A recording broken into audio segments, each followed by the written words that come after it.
Good morning, Allan. Morning. Psychological steps. You see, because 80% of our success come from psychology, 20% is the how, right? So let's share a little bit more of the psychology part. So we have a clarity of what we want, and we adopt an identity who we want to become, the person, give us a name, and then the next step, what we use suggest the ladies have. Go do it. It's to go do it. Preparation, you get preparation next step. That preparation could be one thing. Yeah. The next thing could be just to go do it. The reason why I say it so directly is because all of us have this moment. It doesn't matter what it is. And I'm sure you know this too, Helen, where when we're making a decision, there's this moment where our brain just go, okay, let's go. Let's do it. Right. The moment our brain goes, okay, let's go do it. If a person is willing to act on that moment, they do have action. And everything that we get in life always boils down to action. The psychology simply gets us prepared to take a huge action or a consistent action, but results never show up for anything unless there's a daily action that's being provided to produce results.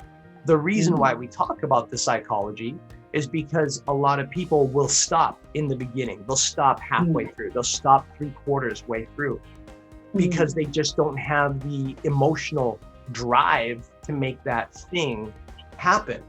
But once a person, think about what we just discussed in previous videos. If a person understands their why, and then they understand that finding a model or someone that they can copycat in the beginning to produce results faster is so valuable to them, and then they find that person, and then they find out the person's psychology, how they walk, how they breathe, what they believe in. That right there is the formula for creating action. And once a person decides, okay, I'm gonna make this happen, they need to act on that. Because here's the opposite.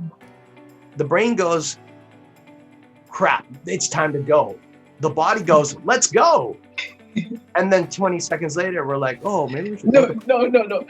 Oh, well, I can do this later. I'm super pumped. I'll do this later. Well, what just happened?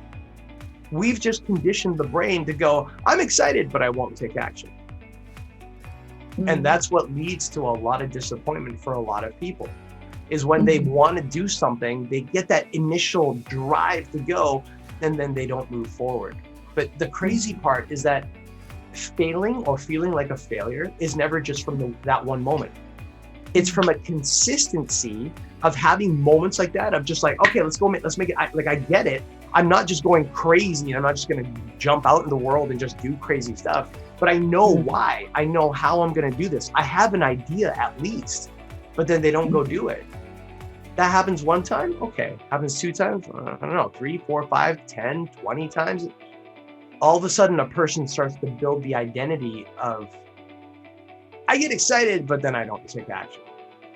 And when a person builds that identity, that's like digging themselves into a rabbit hole that's deeper and deeper and deeper, where soon they look at themselves and they see themselves as being the person that gets pumped, but doesn't take action. When that happens, it's not hard to dig yourself out of that, but that's like, it's putting yourself in a hole that's much deeper than you need to be.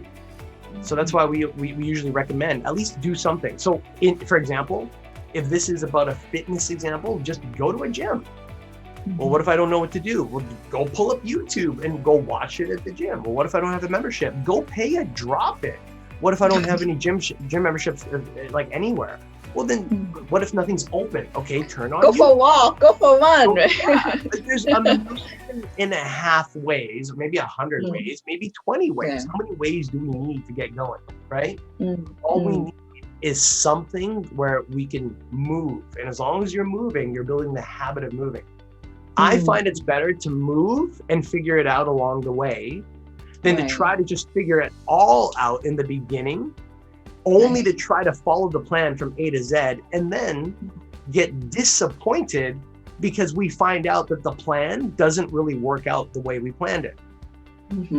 That's like we should always have a plan, but the plan should be to at least see the first 5 or 10 steps, the first one step. But to see a plan from A to Z, that's like saying, oh, I'll have a kid and I'll perfectly plan out their life. Oh, really? I don't know about that. That's like saying, I'm going to go after that job. I'm going to get that one interview. I'm planning it. I'm going to talk to this manager at this company. I'm going to get the job. I'm going to make all this money. I'm going to buy this particular house and I'm going to do it in this particular time. Oh, really? I don't think so. That's like starting a business and saying, you know what? I've got the perfect idea for the perfect business. I'm going to get this money. I'm going to get some investors. I'm going to put it right here and boom, 2 years later, watch me rolling in the dough, honey. No.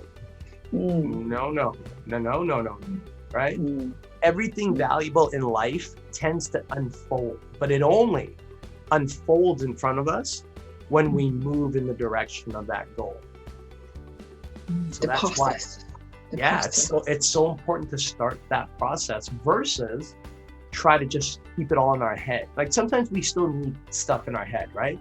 The beginning of this video was about, okay, the person has their clarity, they understand their why, they know who their model is, they know how to model that person. So every single one of those components says green light, green light, green light, green light, green light. When the light goes green, that's not the time to hit the brakes. We hit that gas and then we figure out the rest along the way. Thank you so much. Thank you.